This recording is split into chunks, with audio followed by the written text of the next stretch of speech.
अब आते हैं क्वेश्चन नंबर 13 पे। ठीक है, क्वेश्चन नंबर 13 में क्या कहा गया है कि area of the region bounded by the curve y square is equal to 4x and the x axis between x is equal to 0 and x is equal to 1 is.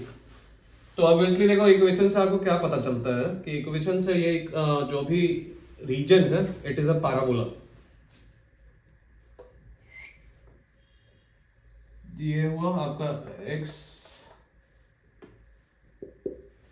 ये हुआ आपका y axis. आपका क्या बोला गया है कि भाई x इज इक्वल टू 0 से 1 के बीच में, तो parabola y square is equal to 4x का कैसा बनेगा? ऑब्वियसली आप लोगों ने पढ़ा होगा, ऐसा बनेगा x इज इक्वल टू 0 से लेके मान लिया यहाँ पे 1 है, तो 1 के बीच में आपको फाइंड आउट करना है इस कर्व का एरिया। ठीक है,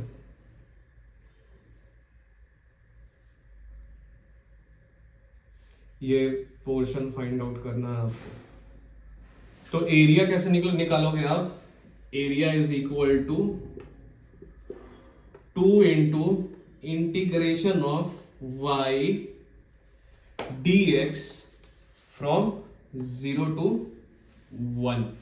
ठीक है, ऐसे एरिया निकालोगे। 2 इसलिए है क्योंकि ऑब्वियसली इस पोर्शन का एरिया निकालोगे तो ये पूरा पोर्शन का एरिया ट्वाइस हो जाएगा। तो अब यहाँ पे आप वैल्यू पुट करोगे, बस सिंपल सा 2 into integration from 0 to 1। Obviously 0 to 1 क्योंकि यहाँ क्वेश्चन में मेंशन किया जा चुका है। ये y square is equal to 4x already है। Obviously you can't differentiate integrate y with respect to dx।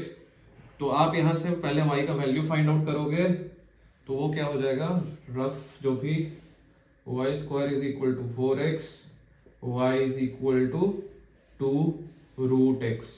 ठीक है, तो आप यहाँ पे पुट कर दो इसको 2 रूट x dx। ठीक है, ये 2 कांस्टेंट है, ये बाहर आ गया, ये हो गया 4। इंटीग्रेशन वेरीज फ्रॉम 0 to 1, ये हो गया root x to the power, इसको आप कैसे लिख सकते हो, x to the power half. ठीक है, हाफ dx। अब तो मेरा बोर्ड छोटा है यार, तो क्या करें अब? आप देख लो, यहां तक समझ में आ गया होगा। सिंपल सी बात है कि आपको ट्वाइस यहाँ पे इसलिए लिया गया है क्योंकि ऑब्वियसली इस पोर्शन का एरिया निकाल रहे हैं हम लोग और फाइंड आउट क्या करना है पूरे का। तो इसका एरिया जो भी होगा उसका ट्वाइस आपका टोटल एरिया हो जाएगा। ठीक है, उसके बाद ऑब्वियसली y dx है, तो y का वैल्यू हम लोगों ने यहाँ x के फॉर्म में फाइंड आउट किया, यहाँ पे पुट किया। We will integrate 2 root x from 0 to 1। Obviously question में दिया गया बिटवीन 0 to 1। तो ठीक है, तो ये अब यहां से हम लोग आगे बढ़ेंगे। लेट्स इरेज इट, या इसको इरेज कर देता हूं, इसकी जरूरत नहीं है।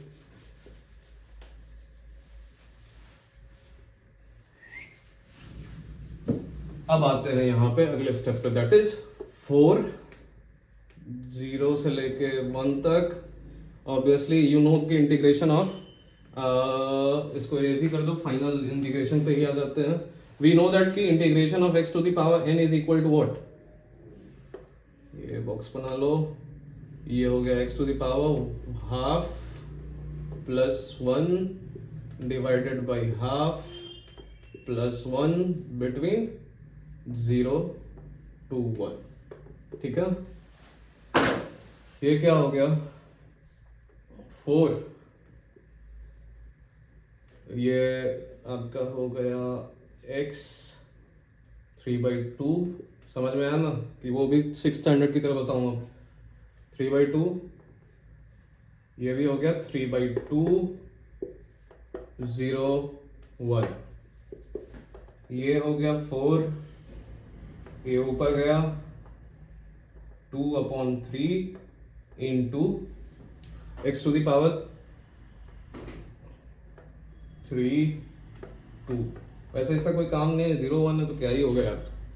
तो यहाँ पे सीधा आते हैं इस बात पे, इसको निकाल दो। ऑब्वियसली इसको बाहर निकाल दिया, कांस्टेंट है, इट बिकम्स 8/3 और 1 माइनस 0।